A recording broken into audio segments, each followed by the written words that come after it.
Anna, whether you can hear me well. Azim, Nixon, Alicia? Yes, great. And you can see us. And you can see the slides. Also, that sounds like a really good precondition for starting the seminar.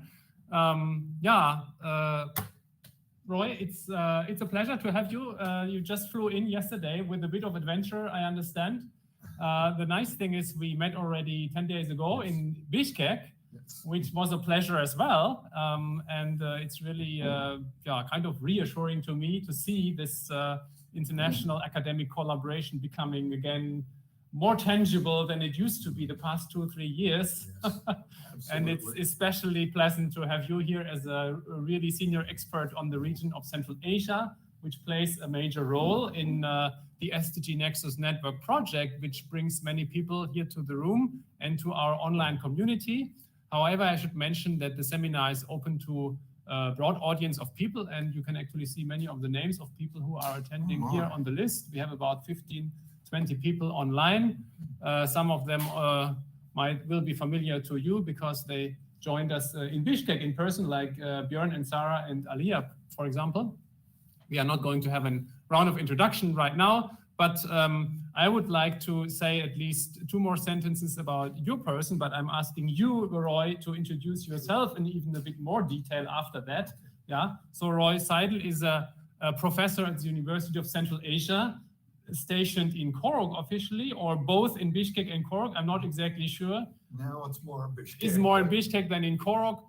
Most of you may know Korog is in Tajikistan, Bishkek is in Kyrgyzstan. And Roy Sidle is the director of the Mountain Societies Research Institute of the University of Central Asia. And it is especially in this capacity that you will be talking to us today, I think. At least the topic is very close. And I would also like to add that, we are organizing this a bit in an ad hoc manner, how I think it should be, because you actually shared a manuscript with me a few days ago, of which I thought, wow, this is a really nice overview paper that provides many connecting points to things that other people, either in the room here or in the project or online, may be doing and may be interested in. And so that we benefit from your expertise in this area and from your, at least in this paper, quite holistic view on things. I think that is a perspective that I personally share on dealing with development issues in Central Asia. So that's why I'm also personally quite excited about your being here and your presentation now. And I think I just hand over to you. So this is the usual gadget for moving the slides, right? Let's see whether it works. If not, we are going to make it work. Or I can just use a computer. No, it works. Okay. Yeah. The only thing is that the external viewers will not see when you use this laser pointer, obviously, right? That's This is only on the screen here. Then you may want to use the mouse, which is also possible. I think the external people should see that. There is a comment, I think. Comment? I probably won't be tracking on this. Yes. Yeah, Roy, would you mind introducing yourself a bit more? You said you have even an introductory slide concerning your institution, right? I do. So here you go. Okay. If you prefer to stand, that's very welcome, of course. I will take over the camera and looking forward to your presentation. So here is the microphone, right, in this black box here. So if you would talk a bit, talk in that direction, then people will be easily following you. And if people aren't hearing me, just kind of raise your hand and I'll... Okay. So again, my name's Roy Sidle. As you probably have gathered from my accent, I'm from the US originally. Maybe not. I don't know if you can pick that out, but I've worked probably close to a third or half of my life outside of the US. I had a fairly long career as a scientist with the US Forest Service, working as a researcher in Utah and Alaska, and then decided to explore other parts of the world. And I worked a few places in Europe, in Denmark, and Holland, leading a climate change project in Holland. I then moved to University of British Columbia. I was in National University of Singapore for some time. I did a lot of work in Southeast Asia, and then went to Japan. and I spent a lot of time. I spent time in Japan before that, and I was 6 years as a professor in Japan.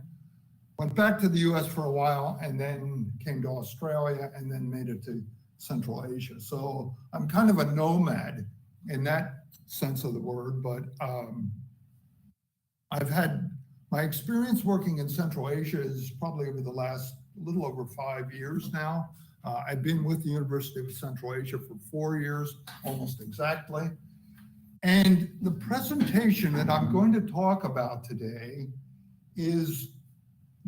I have not given this, I put the presentation together this morning, so bear with me if it's a little rough around the edges, but it's on a topic that we work on a lot with Mountain Societies Research Institute, and this is food security. But I think the unique thing in this, it brings in other aspects of the work that we do with water, natural hazards, and so on, which you'll see in this presentation. And I'd also like to acknowledge my co-authors. This is a paper that we've submitted. So if you have a copy of it, please don't distribute it because it has not been, it's just been submitted to this journal Bioscience. And I have my fingers crossed that we'll get it in there. It's a tough journal to publish in, but it's a good journal. And I think it's a good fit for this paper. The co-authors, Assis Ali Khan, who's a research associate with us, Arno Kaserman, who's going to be our new assistant director, Aslam Kadamov, who's part of the program here with the Sustainable Development Program, made a very nice contribution to this paper, and Zulfagor, who was a student of mine, an undergraduate student of mine, who's now and I'm going to be visiting him after this meeting. He's at University of Ghent, working on a master's degree, but did some outstanding work, and I put his name on the seminar, and his name's on the paper as well. So just a little bit of background on Mountain Societies Research Institute, what we do. If you don't know about University of Central Asia, it operates basically in 3 countries, in the 3 stands. There's more than 3 stands, but there's, the headquarters is in Kyrgyzstan. We have a campus in Kyrgyzstan, not in Bishkek, but it's in a mountain community called Narin. We have another campus in Tajikistan, in Harag, but we also have some people in the capital in Dushanbe. And they're opening up a new campus in Kazakhstan. So the areas we do work in are those 3 countries, primarily. Very little in Kazakhstan now. I think I'm one of the few people that we have a USAID project that part of it's related to the mountains, the Tian Mountains in southern Kazakhstan. We also do work in Afghanistan, but that obviously recently has been problematic, of course, since the Taliban takeover. We're still doing some virtual work there, but we don't have feet on the ground there anymore. I kind of talk about our work in terms of 5 programmatic areas, but they almost all overlap. Not all of them, but a lot of them overlap. Water supplies or water issues, land degradation, social dynamics, natural hazards and related disaster mitigation. And the one that I'm going to focus on today, which is natural resources management and food security. But as you'll see, it's intrinsically linked to a lot of these other areas. In fact, all of the areas get interlinked to that. And the research that we do, we don't do scientific research for scientific research's sake. We do it, it's applied research, and our focus is on mountain societies or mountain livelihoods. So basically, if we're doing biodiversity, we don't do biodiversity research for the sake of biodiversity. We would do it if it affects something like food security or livelihoods of communities. So it's quite applied research. there's several cross-cutting issues. The first two in particular, climate change and climate anomalies, or climate trends, if you will. And you'll see that there's a lot of the generalizations that are made about climate in like IPCC documents really don't do justice to the complexity of the climate trends that occur in these mountainous areas for obvious reasons. The other area we are really getting into now is cryosphere, the part of the earth that's frozen, snow, permafrost, glaciers. Those are all very, very important. Tajikistan, I think per unit area, has the most glaciers of any country in the world. Gender issues also in some of our projects, and we'd like to get more into transboundary issues, but it's a kind of a political hot potato, if you will. It's a very touchy subject, especially between Tajikistan and Kyrgyzstan. The water issues are really a very sensitive issue. So that's a little bit about what we do in MSRI, and now I'll get into this kind of, please feel free to interrupt me, and not interrupt me, just ask questions as I go along if you have any questions. I wanted this to be as interactive as possible. I don't know how that's going to work for the people online, but yeah. You just raise the hand or they write in the chat. I'll yeah. monitor that. Will you see it? Okay, and you can I'll tell me. monitor that for you. Okay. So here's the first one. So in general, you can say mountainous terrain comprises more than a quarter of the Earth's surface, land surface, and it supports about 15% of its people. And notably, this is work that's been come out of the World Food Program, World Bank's, a number of studies. Many of those mountain people live in impoverished conditions and suffer from food insecurity. So this is not a unique problem in the Palmiers, which is what I'm going to be talking about, the Palmier Mountains. It's a problem in a lot of mountainous countries, particularly high elevation areas. So we focus on the Palmiers, which mostly lie in Tajikistan and a little bit northern Afghanistan. So here's where I'm going to, oops, the cursor's not moved. I have to use this. All right. Yeah, you can use the mouse. Yeah. So Tajikistan. Look on the right screen. Yeah, this area in here You can that see it on the screen, right? you can't see it on the screen.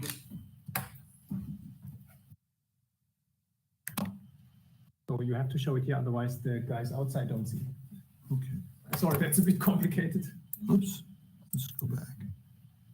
No, you go back to.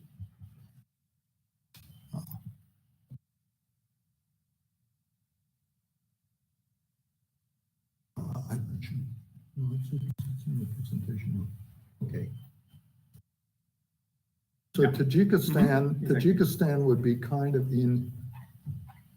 This is really jumping around. It's this lower southern part here, kind of over here, very mountainous.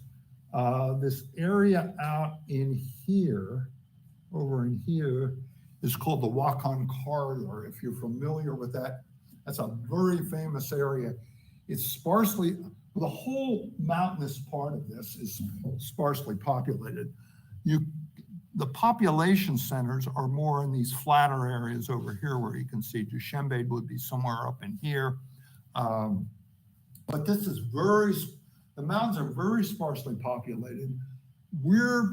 Our campus is located somewhere around here in Harag, in the mountains.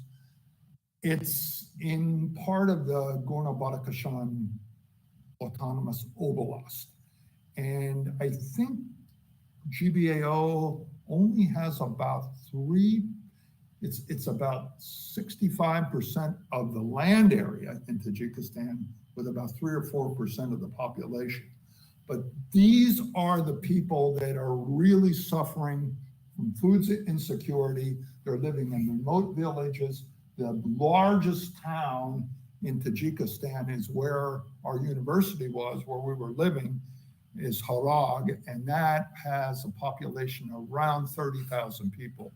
That is by far the largest community in that region. So that kind of gives you perspective of what we're dealing with. This is out of another paper that was published or that we're working on for publication, rather, looking at snow persistence. And you can just get an idea here. It's a little bit off the topic, but you can just get an idea that the more greenish colors show areas that almost have snow year round. So you can see where these really high, and that scale goes from 0 snow persistence to up to 1. And 1 means there's snow there year round. Okay. So the problem related to food security is multifold, certainly. If I already see I have a misspelled word on there, but that's okay. We should be looking at it in a broader perspective, I feel. In most studies, people have looked at food security through the lens of agriculture production. Some people have looked at biodiversity. Some people have looked at market access, and some people are starting to look at climate change. All of those are important, but in our region, there's other things that are important. So when you address food security in high mountain regions, it becomes more multidimensional. And it's due to some of the complex climate patterns, but also other environmental and other, at least in our area, other socioeconomic considerations. And I'm going to touch on some of these. I'm not going to go into a lot of detail on them, but I'll give a bit of an overview. So one of the things is the dynamics of water in the region. This is a dry, generally at least seasonally dry region. So the dynamics of the water sources, they're changing now with climate change, but they're changing in different ways in different areas. And the connectivity of those sources to streams and river systems becomes important, which supplies the water for irrigated agriculture. And most of the agriculture, the lion's share of agriculture in the Palmiers is irrigated. So keep that in mind when I get to some of I'll touch on some of these a little bit more detail. The other thing that's this is very steep dissected mountainous region. So most of the agriculture is in the valley bottoms or in little mountain valleys that very little, they're quite narrow valleys. They have very sparse soil in those areas and very small areas where you can have actually arable agriculture, and the soils in general are pretty infertile. They're not the best soils in the world for sure. So a lack of productive land. And then also native plants. There's been a history going back into the Soviet occupation era and even before that of some land degradation, clearing native trees, native fruit and nut trees, but other native plants as well that people used to use for their livelihoods. And so this is another big issue that we're facing in that region in terms of food security. And that ties in very closely with the concept of reversing land degradation. A lot of the land degradation has come about by overgrazing, but that's not the only thing that's caused the land degradation. And so I get into this, so recovering from the Soviet era mismanagement, where a lot of people, they thought they were really benefiting from some of the irrigation systems that were put in by the Soviets, but these things they're really poor channels that lose up to 80% of the water before it even gets to the fields. And they're deteriorating now. So once the Soviets left, there was no money to maintain these things, and they weren't maintained that well before. So the irrigation channels are poor, and the methods of irrigation are not very good. So they're wasting a lot of the water is a precious resource, and they're wasting a lot of that water. On top of that are some of the local political pressures. There's a lot of issues now with the relationship in Tajikistan with Russia that are not benefiting the mountain residents in GBAO. Without going into a lot of history about that, there's not a good relationship with GBAO residents and the headquarters of Tajikistan in Dushanbe, largely or partly at least based on religious differences. They're all Muslim people, but they're different kinds. Ismaili people are living in GBAO particularly. And there's a kind of a feeling in the government that those people were disproportionately supported by the Soviets and now by the Aga Khan Development Network, which is behind our university. So there's a lot of politics involved in there. And then, as you probably know, the civil strife, of course, in Afghanistan, but we also had issues in Harag last spring. There was a civil uprising, and at least 50 people were killed in that time. So these things all have some effect on food security.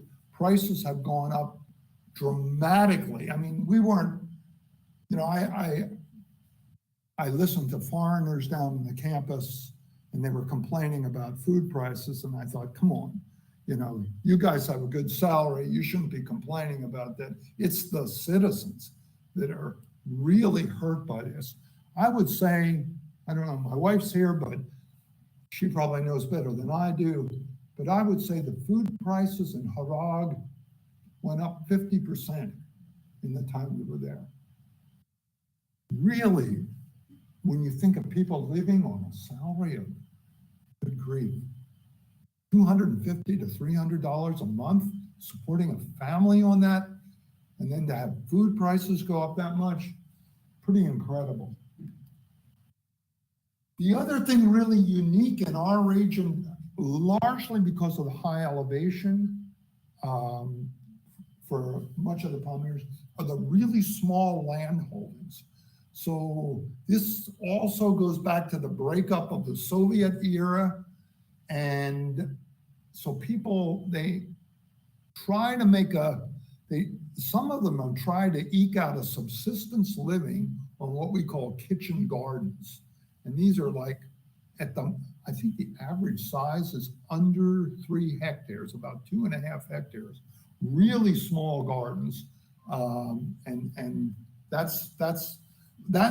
would be the entire property they have for their house, maybe a couple animals, and a very small garden. So the gardens tend to be less than 1 hectare in size, and they're trying to eke out a subsistence living on that, which usually doesn't work out very well. And then this is kind of the area that my expertise is more in, the impacts of the hazards, both sediment hazards, water hazards, flooding, and cryosphere hazards. And particularly for food security, I would say it's snow avalanches that have impact, because these big deposits will come down and hit these flat areas that are like on a debris fan, where the debris flows occur also, and also the landslides. So you have snow avalanches, landslides, and debris flows all occurring in these same areas. The debris flows and the landslides can completely reset the landscape. The snow avalanches can wipe out crop for that year. And yeah, of course it's coming before the crops are planted, but it'll disturb the area enough that they can't plant during that year. And there's also implications for flooding with these. But there's also just issues of flooding as well. And then, of course, one of the big problems there is related to food security that I think most people recognize, especially when you get to higher elevations, is the poor diversity in consumptive foods. So the diets are very poor, very big lack of any green vegetables in the diets. This results in a lot of childhood stunting, one of the highest regions in the world of childhood stunting in Tajikistan and northern Afghanistan, and things like micronutrient deficiencies. And of course, there is widespread poverty in the area. I think something like over 80% of the GBO residents, Gorno-Badakhshan residents, live under $3 a day of income, or I think that's a United Nations. This is not an area I work in, but I think that's a United Nations baseline, something like around $3 a day, and something like 85% of the residents in Gorno-Badakhshan live under that level. There's also been psychological distress reported, especially in Afghan women after this Taliban takeover. And again, that's all tied into the food security issue. So those are just a highlight of some of the related problems. So if we try to understand these issues, I look at the more traditional way that we've looked at food security in the nexus of biodiversity and poverty. Maybe it's one of the more traditional ways, and that's certainly very important in our region for sure. But we also have these environmental issues and natural constraints. So I call them natural constraints and anthropogenic stressors. Climate change going on that is quite different depending on which area of the Palmiers you're working in, and then how that affects water supplies and water management. And then we have natural hazards that I mentioned, the snow avalanches, debris flows, landslides, droughts as well, land degradation, soil constraints. Again, there's a lot. These are just a few examples of land degradation on there. The one is in the Palmier Anomaly, where you see these huge gullies that have developed, and other big gully systems in the foothills of the Palmiers, where a lot of the agriculture in the country is produced. So yeah, that leads up to how, and I'll touch on this at the very end of my presentation, some of the sustainable interventions and opportunities that we may have, that we could deal with to try to improve this situation. Okay. So I'm just going to show you a few examples. It's not all out of this paper, but just a few examples of some of the environmental stressors that are a little bit unique. They're not completely unique to this region, but they're a little bit more dramatic in these high elevation areas. So here's some data that, this is a different paper that we published last year, I believe, in journal called Agronomy. And I did this climate. We didn't have enough data to do a Palmer index of drought, but this is a kind of a running average that I put together for looking at drought conditions. And the zero line here is basically the average for that period. So even though, yeah, it's probably worse than this situation shows, because this is only an average from like 2009 to 2020. So you can see from most of the years running forward here, except this one period, most of these years, you can see a deficit below that zero threshold. So this drought has been going on. This is throughout most of Afghanistan, particularly in northern Afghanistan. This is data. It's very hard to get data from Afghanistan if any of you tried to work there. This is it's almost impossible to get it unless you have an Afghan colleague. So I was working with these folks, and they gave me this. This is precipitation data out of Bamyan, which is north central Afghanistan. But I think this pattern is quite typical of what has happened in that region. And it's really created problems for food security and for rangeland production as well. So this is some data that we've produced. It's in another paper that we've submitted. Well, no, actually this is in this paper that went to Bioscience. We did some more detailed work on a paper we've just submitted to Nature Water. But this shows 20-year precipitation trends. What we did, this is all remotely sensed data from, I don't know how tuned in you are to remote sensing packages. This comes from what's called iMerge, which is one of the more popular remotely sensed. These are, the grids are about 10 by 10 kilometers, 10 kilometers on the side. And what you see here in these colored pixels is the greener the pixel, the more increase in precipitation we have. And the lighter the pixel, the less increase. But most of there's a few that have negative trends, but this is kind of a good, well, there's good and bad news in this story, but it's mostly a good news in the last 20 years in climate trends, because you can see that there's areas up in here that definitely have significant increases. And this is not in the mountains as such, but it's some of the foothills of the Palmiers. And that extends down into Afghanistan to some extent, but not down where not over here where they were having the drought periods, and certainly not down in here. Areas up here in the Vashk River catchment, this is the Vashk River catchment, this is the Panj River catchment. They come together here and form the Amu-Darya River, which very famous river in that region that goes into an internally drained basin. So it's not such a bad story. The only bad part of that story is there might be more floods in some of those areas with the increased precipitation.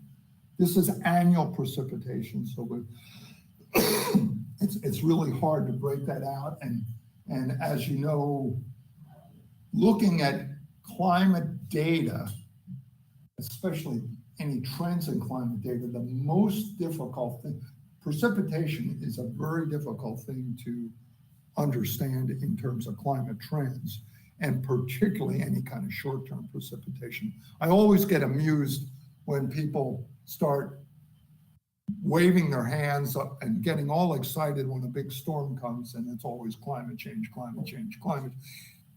That doesn't even make any sense. Think about what climate change means. Climate change means change over decades and decades. It's not an individual event. You might be able to concoct a story that says, okay, because of what's happening, you expect these major events to increase. That's a different scenario. But just because you have one big event doesn't mean it's associated with climate change. It might be.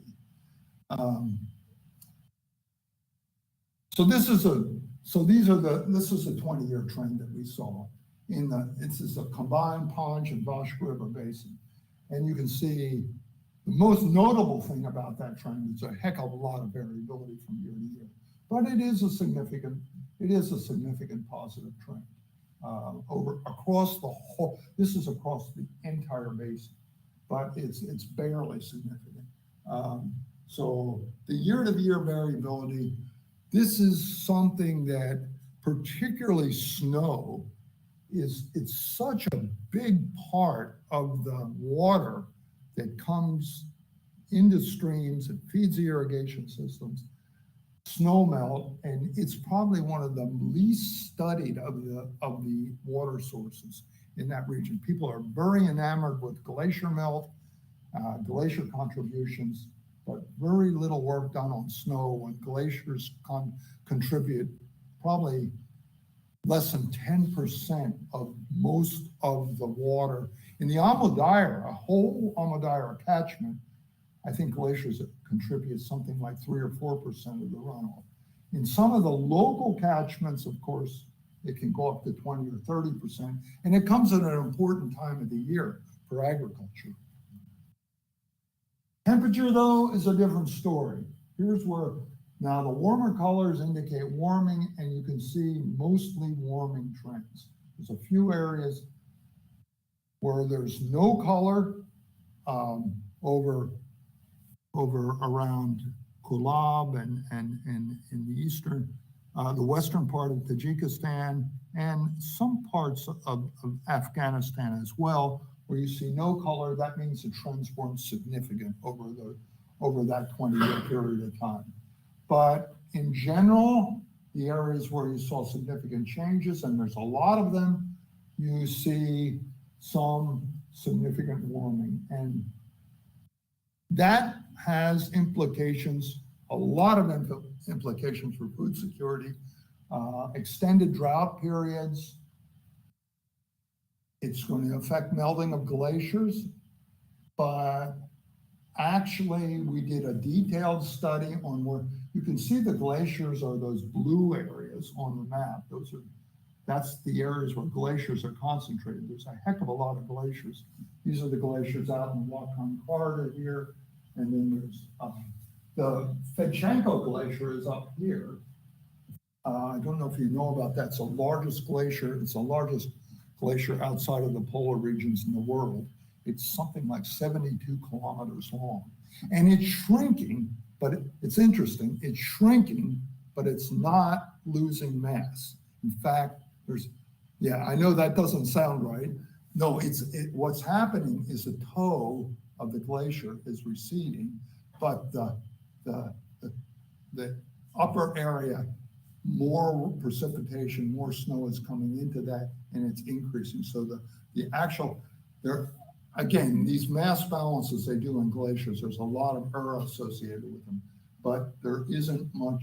There's essentially negligible change. And most of the glaciers in the region are not changing that much, it's called the Palmier Anomaly. So it's very different than in the Himalayas and even the Tian Shan, which is north there. So the glaciers aren't changing that much, except this area down in the Wakhan corridor looks like it's going to be problematic for glacial melt. So the importance of glacial melt is, again, I said it's not for the major rivers, it's not a huge contribution, but it comes at a very important time. It comes in mid to late summer when it's so dry and agriculture needs that water. Well, are you okay with 10 more minutes for speaking? I think so. Right. Yeah. So this is something on the difference of the dynamics of water security, water sources that affect food security. And this is just out of the paper. I talk about, okay, first of all, you can have going from rapid response to slow response. The rapid response is obviously a rainfall event or a rain on snow event. Even a rapid snow melt event can be quite rapid, but not quite as rapid maybe as rain. So rainfall tends to be very connected to the stream. And then the frontal storms would be a little bit more moderate in terms of response. Glacier melt is much slower, but it can contribute relatively directly, but it also can be kind of disconnected from streams. And probably the slowest response is from permafrost. But nobody's looking at permafrost. That's very interesting thing. So, you know, in the paper, we talk about the need for better water management. This is an area up on Hoof, not a couple hours away from Harad that we visited. And this is an irrigation channel, if you can believe that, bringing water down the community. And you can see how there is plenty of water for that community, but it's very inefficient. Here's an example of what something could be introduced is gravity-fed drip irrigation, the very low cost, something that might be feasible for these communities, but hasn't been adopted. I mentioned about a little bit about connectivity. We did a study throughout the entire Palmiers, and we looked at connected and disconnected glaciers. In other words, glaciers, everybody assumes that glacier melt is going to directly go into streams. That's not true. And we've shown that pretty clear. All the red areas on here are disconnected glaciers. That doesn't mean the water isn't eventually going to get to streams by subsurface flow, but it's not going to contribute directly to streams during the melt season. It's going to be a very delayed, very slower, and the blue areas are so when we looked at the entire area of the Palmiers, we found that about 25% of the glaciers were not connected. We did that, this is just a snapshot of one area. And then the natural hazards, which is something that kind of very, oops, sorry, I thought I had another slide. The natural hazards, here we have, these are all taken from various parts of the Palmier. We have insert A is an area just up the Rashkala River from Harag. You can see the agriculture in the plains there, rockfall and landslides from the side. Insert B is a debris flow channel, and the village and its agriculture is all built on a debris fan, which periodically avulses and resets that site. Very dangerous area for people living, but also for practicing agriculture. This C is a pretty obvious hazard of a rock fall coming right next to a building, but there's rocks all, they affect the agriculture in that area. Insert D is something this is in Afghanistan. You can see progressive snow avalanches coming into this valley, but this is also a debris fan that experiences periodic debris flows. So when a debris flow occurs, it's going to wipe out that whole area, and they're going to have to start all over again, but snow avalanches can do damage as well. And then E is obviously floodplain of a river that can affect agricultural production. And insert F is in Barsem, which is just 15 kilometers, 20 kilometers away from Harag, where permafrost melting at the front of a glacier came in. There was a village here. There was a village here.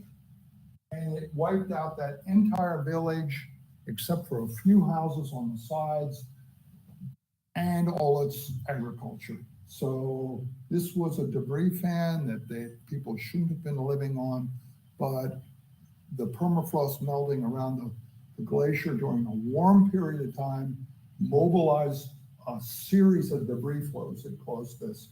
It actually blocked the river, caused some damage to the hydropower plant upstream of it. This is further up that road that goes there, and just to show you this is out of another paper that I published in Sustainability, but you can see these white areas are major locations where landslides produce debris fans. And of all of these, I think there's some Yeah, there's 13 landslides here, landslide deposits that were greater than 2.5 hectares in area along this road. The mean area of these landslide deposits was over 10 hectares. And I think of the 13 in this 42-kilometer stretch of road, 12 of them were associated with farms or villages. So it is a problem. 5 minutes? Yeah, I think we can do it in 5 minutes. So this is just an example of some of the land degradation in the region, partly from overgrazing, but also partly from inappropriately designed roads and trails that channel water and concentrate water, poor cultivation techniques. So in terms of, yeah, I think I can get through. Climate change effects on food security. Some of the changes might be positive. You're going to have a longer growing season, but the warmer summer is going to produce droughty conditions, so that's a negative. Some places are going to get wetter. That's probably going to be a positive, assuming it doesn't come all at once. And there's a potential increase in productivity, but maybe some limitations on what kind of crops will grow. Again, we really don't know what's going to happen with climate change. We can only surmise. It might open up some new areas for crop production at marginal elevations, but you're maybe going to get earlier emergence of pests and invasive plants, which is a negative. And it's going to require farmers to change their management calendars, and you might get premature drying of, it's already been, apparently there's been some instances of that happening, premature drying of vegetables. Any kind of increasing heat waves are going to be a negative, causing plant stress, and the extended droughts will hinder farm productivity. Soil development, that's going to be affected also as well. It could be positive, it could be negative, depending on the area, but that's really an unknown. So some needs and possible adaptation measures moving forward. These are just a short shopping list of what really needs to be done. Employing some climate smart agricultural practices. I talked about drip irrigation, that's one thing. Introducing innovative agroforestry practices to marginal areas to promote site restoration. I think there's a lot of potential in that if it's done in a clever way, in an innovative way.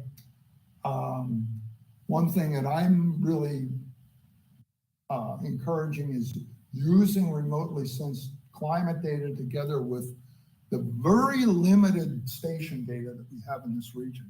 Most of the meteorological stations are at low elevations. So we really need to supplement that for better or worse with the remotely sensed data that we have and cross-check the two when we can. Better understand the contribution of water sources I mentioned, especially in the cryosphere. We don't know much about snow, we don't know much about permafrost contribution, and we don't really know much about glaciers. And then provide opportunities for native plants to reestablish and contribute to food security, and employ things like new genetic technologies to support crop diversification with a goal of achieving more healthy diets for people and also reduction of malnutrition. And then finally, to map the potential and frequency of hazards to avoid damage to crops and even lives in the area. So I think that brings us to the end. Thank you very much. And thank you, Roy. Hopefully I didn't go too Thanks long. a lot. Very well, very well. Thank you.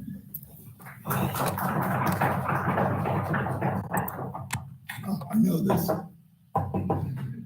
I gave a lecture at Free University in Berlin. I like it. In fact, I do it myself sometimes. I see.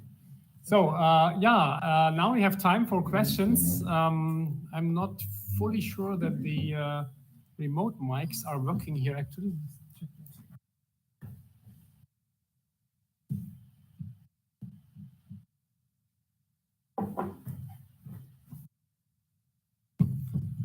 Okay, I think we just start and see how it goes. Otherwise, we may try to even fix it.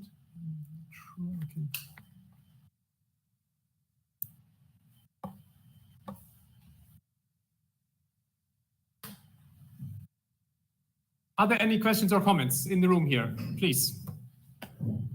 Yes. Abdul Hakim. So in order to make sure that our colleagues online